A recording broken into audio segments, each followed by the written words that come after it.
محترم سامعین، السلام علیکم ورحمۃ اللہ وبرکاتہ۔ نوح علیہ السلام کا ایک بیٹا سام تھا۔ عرب اور بنی اسرائیل اسی کی طرف منسوب ہیں۔ اسی سام کے پوتوں سے ہود علیہ السلام پیدا ہوئے۔ ان کا نسب نامہ اس طرح ہے: ہود بن عبداللہ بن رباح بن جارود بن عامر بن اوس بن ارم بن سام بن نوح۔ ہود علیہ السلام کی قوم کو قوم عاد اور قوم ارم بھی کہا جاتا ہے، کیونکہ عاد اور ارم ہود علیہ السلام کے اجداد تھے۔ قوم ہود احقاف نامی ایک بستی میں آباد تھی، اور یہ بستی عمان اور حضرہ موت کے درمیان ریت کے ٹیلوں والے علاقے میں تھی۔ عربی میں احقاف ریت کے ٹیلوں کو کہتے ہیں۔ یہ علاقہ سمندر کے کنارے واقع تھا اور شہر کے نام سے پکارا جاتا تھا۔ قرآن مجید میں سورۃ الاحقاف آیت 21 میں اللہ تعالیٰ نے انہیں ان کی بستی کی طرف منسوب کرتے ہوئے مخاطب کیا ہے۔ اور عاد کے بھائی کو یاد کرو جبکہ اس نے اپنی قوم کو احقاف میں ڈرایا۔ قوم عاد کے لوگ اپنی رہائش کے لیے خیمے پسند کرتے تھے۔ ان کے خیمے بہت مضبوط اور پختہ ہوتے تھے۔ یہ لوگ ان کو بڑی مہارت سے بناتے تھے، پھر ان پر فخر کرتے تھے۔ اللہ تعالیٰ سورۃ الفجر آیات 6 تا 8 میں فرماتے ہیں: کیا آپ نے نہیں دیکھا کہ آپ کے رب نے عاد کے ساتھ کیا کیا، جو نسل ارم سے تھے، ستونوں والے تھے، جن کے مانند کوئی قوم دنیا کے ممالک میں پیدا نہیں کی گئی۔ اللہ تعالیٰ نے ان کی کاریگری اور فن کی ایک مثال دی ہے کہ وہ ایسے خیموں میں آباد تھے جن کے ستون بہت مضبوط تھے، طاقتور تھے۔ ان لوگوں نے شہروں اور بستیوں کو ایسی کاریگری سے بنایا کہ ان کے متعلق عجیب و غریب روایات مشہور ہو گئیں۔ یہ نرم زمین میں خیمے بناتے تھے، اس کے ساتھ پہاڑوں میں محل بھی بناتے تھے، حالانکہ رہائش کے لیے زمین پر خیمے موجود تھے۔ گویا بیکار دولت اور وقت برباد کرتے، پھر اس پر فخر کرتے۔ شہروں میں جو راستے اور سڑکیں تھیں وہ بہت چوڑی تھیں۔ ان جیسے طویل اور قوی لوگ بعد میں پیدا نہیں ہوئے۔ کاریگری اور فنکاری میں یہ لوگ اس مقام تک پہنچے کہ پھر کوئی نہ پہنچ سکا۔ یہ لوگ عرب تھے اور عربی میں بات چیت کرتے تھے۔ ہود علیہ السلام بھی عربی تھے۔ اسماعیل علیہ السلام سے پہلے کے عرب باشندے عرب عاربہ کہلاتے ہیں۔ ان کے مشہور قبائل یہ ہیں: عاد، ثمود، جرہم، امیم، قحطان اور مدین وغیرہ۔ ابراہیم علیہ السلام کی اولاد میں اسماعیل علیہ السلام کے بعد آنے والے لوگ عرب مستعربہ کہلاتے ہیں۔ اسماعیل علیہ السلام عربی نہیں تھے، کنعانی تھے۔ جب ابراہیم علیہ السلام اسماعیل علیہ السلام کو مکہ معظمہ میں چھوڑ آئے اور اسماعیل علیہ السلام نے عربوں سے میل جول قائم کیا تو ان سے عربی سیکھ لی اور اس میں بہت مہارت پیدا کر لی، یہاں تک کہ آپ کو عرب کا فصیح کہا جانے لگا۔ اہل عرب میں فصاحت و بلاغت آپ ہی سے آئی۔ رسول اللہ صلی اللہ علیہ وسلم بھی اسی انداز میں فصیح و بلیغ عربی میں بات کرتے تھے۔ طوفان نوح کے بعد جب دوبارہ لوگوں کو پیدا کیا گیا تو وہ ایک مرتبہ پھر ان بستیوں میں رہنے کے لیے چلے گئے جہاں نوح علیہ السلام رہا کرتے تھے۔ نوح علیہ السلام شام کے شمال اور ترکی کے جنوبی علاقوں میں رہا کرتے تھے۔ لوگ یہاں آباد ہو گئے۔ پھر یہاں سے کچھ لوگ فلسطین اور شام کی طرف ہجرت کر گئے اور کچھ لوگ جزیرے کی طرف ہجرت کر گئے، اور قوم عاد جزیرے کے جنوب میں آ کر آباد ہو گئی۔ اس وقت تمام لوگ توحید پر تھے۔ طوفان کے ساتھ جب زمین پامال ہو گئی تو اس پر سوائے نوح علیہ السلام کی اولاد کے اور کوئی زندہ نہ رہا۔ یہ لوگ توحید پرست تھے، لیکن وقت کے ساتھ ساتھ قوم عاد آباد ہوئی اور شیطان نے ان کے دلوں میں وسوسہ ڈالا۔ اس طرح وہ شیطان کی عبادت کرنے لگے۔ چنانچہ قوم نوح کے بعد سب سے پہلے جس قوم نے بت پرستی اختیار کی وہ قوم عاد تھی۔ اس قوم کو اللہ تعالیٰ نے بہت ڈیل ڈال دیا تھا۔ وہ بہت طاقتور قوم تھی۔ مفسرین بیان کرتے ہیں کہ ان کے جسم بہت مضبوط اور ٹھوس تھے، قد بہت لمبے تھے۔ آدم علیہ السلام کا قد 60 ہاتھ تھا۔ اس قوم کا قد بھی قریباً اتنا ہی تھا۔ اس طرف سورۃ الاعراف آیت 69 میں اشارہ موجود ہے۔ اللہ تعالیٰ فرماتے ہیں: اور تم وہ حالت یاد کرو جب اللہ نے تمہیں قوم نوح کے بعد جانشین بنایا اور ڈیل ڈول میں تمہیں زیادہ پھیلاؤ دیا سو تم اللہ کی نعمتوں کو زیادہ یاد کرو تاکہ تم فلاح پا جاؤ۔ ہود علیہ السلام کی زبانی اللہ تعالیٰ ان کی فنکاری کو بیان کرتے ہوئے فرماتے ہیں کہ ہود علیہ السلام نے ان سے کہا، کیا تم ایک ایک ٹیلے پر بطور کھیل نشان لگا رہے ہو؟ مطلب یہ کہ یہ لوگ پہاڑوں کی چوٹیوں پر محل تعمیر کرتے تھے۔ جب ان سے کہا جاتا کہ تم رہتے تو زمین پر ہو اور گھر پہاڑوں پر بناتے ہو، اس کی کیا وجہ ہے؟ اور تم اتنے مضبوط محل تعمیر کر رہے ہو، گویا ہمیشہ یہیں رہو گے۔ وہ لوگ دراصل ٹیلوں، گھاٹیوں، دروں اور پہاڑوں پر عمارات تعمیر کرتے تھے، اور ان کا مقصد ان میں رہنا نہیں تھا، بلکہ صرف کھیل کود کے لیے ایسا کرتے تھے۔ ہود علیہ السلام نے انہیں جھنجھوڑا کہ تم ایسا کام کیوں کرتے ہو جس کا کوئی مقصد نہیں، جس کام کے فضول ہونے میں کوئی شک نہیں۔ ہود علیہ السلام انہیں واز کرتے تھے، اے میری قوم، اللہ نے تمہیں بڑی قوت سے نوازا ہے۔ تمہاری طاقت کا عالم یہ ہے کہ جب تم کسی پر ہاتھ ڈالتے ہو تو ظلم کرتے ہو، کوئی شخص تمہارے سامنے آنا گوارا نہیں کرتا۔ لہذا اللہ سے ڈرو اور میری پیروی کرو، اس سے ڈرو جس نے ان چیزوں سے تمہاری مدد کی۔ اللہ تعالیٰ نے اپنی ہر طرح کی نعمت، مال، اسباب، اولاد، باغات، شہر، قوت، جسامت اور صنعت کاری سے تمہیں نوازا ہے، لہذا تم اللہ سے ڈرو اور میری اطاعت کرو۔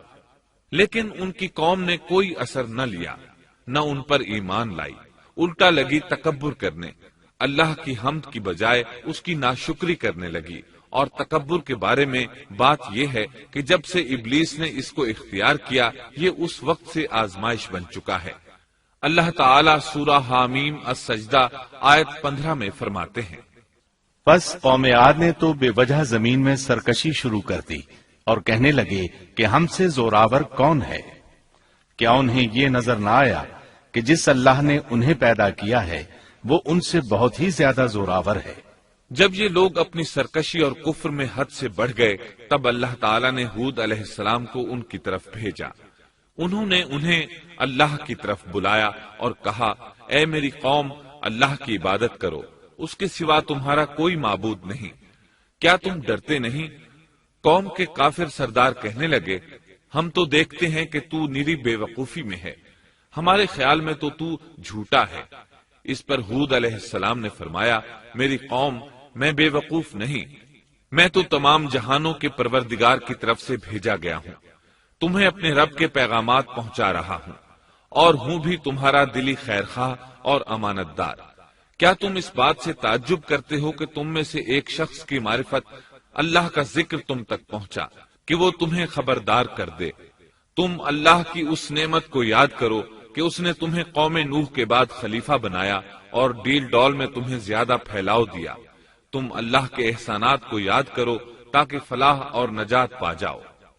ہود علیہ السلام نے اللہ کی عظیم نعمتوں کے ساتھ انہیں نصیحت کی، لیکن وہ بدبخت کفر ہی کرتے رہے۔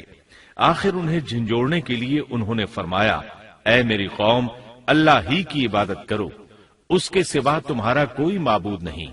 تم تو صرف بہتان بازی کر رہے ہو، یعنی جن بتوں کی تم پوجا کر رہے ہو ان کی پوجا تم نے خود گھڑی ہے، اللہ تعالیٰ نے تو اس کے متعلق کوئی دلیل نازل نہیں فرمائی۔ میری قوم کے لوگوں، میں تم سے اس دعوت و تبلیغ کی کوئی اجرت نہیں مانگتا، میرا اجر اس کے ذمے ہے جس نے مجھے پیدا کیا ہے، تو کیا تم پھر بھی عقل سے کام نہیں لیتے؟ اے میری قوم کے لوگوں، اپنے رب سے گزشتہ گناہوں کی معافی طلب کرو، آئندہ گناہوں سے توبہ کرو، تاکہ وہ برسنے والے بادل تم پر بھیج دے اور تمہیں طاقت میں اور بڑھا دے، تاکہ تم گناہگار ہونے کے باوجود روگردانی نہ کرو۔ ہود علیہ السلام مسلسل انہیں دعوت دیتے رہے، لیکن وہ ظالم قوم نوح کی طرح ان کا مذاق اڑانے لگی اور کہنے لگی، ہمارے خیال میں تو بے وقوف ہے، اور شاید تو ہمارے کسی معبود کے بڑے جھپٹے میں آ گیا ہے، تو ہمارے بتوں کو برا کہتا ہے، اس لیے ان میں سے کسی کی مار تم پر پڑی ہے، اسی لیے تو ذہنی مریض بن گیا ہے۔ وہ ظالم لوگ چونکہ آخرت پر ایمان نہیں رکھتے تھے اور دنیا میں خوشحالی کی زندگی بسر کر رہے تھے اور تھے بھی اپنی قوم کے سردار، اس لیے اپنے ماتحتوں سے کہنے لگے، یہ تو تم جیسا ہی انسان ہے، وہی کچھ کھاتا ہے جو تم کھاتے ہو اور پیتا بھی وہی کچھ ہے جو تم پیتے ہو۔ اب اگر تم نے اپنے جیسے انسان کی اطاعت قبول کر لی تو سخت خسارے میں رہو گے۔ کیا یہ تمہیں اس بات سے دھمکاتا ہے کہ جب تم مر کر خاک اور ہڈیاں بن جاؤ گے تو پھر زندہ کیے جاؤ گے؟ ہرگز نہیں، یہ بات امکان سے باہر ہے جس کا وعدہ تم سے کیا جاتا ہے۔ یہ زندگی تو صرف دنیا کی ہے، ہم مرتے جیتے رہتے ہیں، ہم پھر نہیں اٹھائے جائیں گے۔ یہ تو وہ شخص ہے جس نے اللہ پر جھوٹ باندھا ہے، ہم اس پر یقین کرنے والے نہیں۔ ہود علیہ السلام انہیں دعوت دیتے رہے یہاں تک کہ ان کی قوم نے واضح طور پر کہہ دیا کہ آپ ہمیں واز سنائیں یا نہ سنائیں، ہم تو اپنی روش نہیں چھوڑیں گے، یہ تو پرانے لوگوں کا دین ہے۔ اس طرح قوم انہیں مسلسل جھٹلاتی ہی رہی۔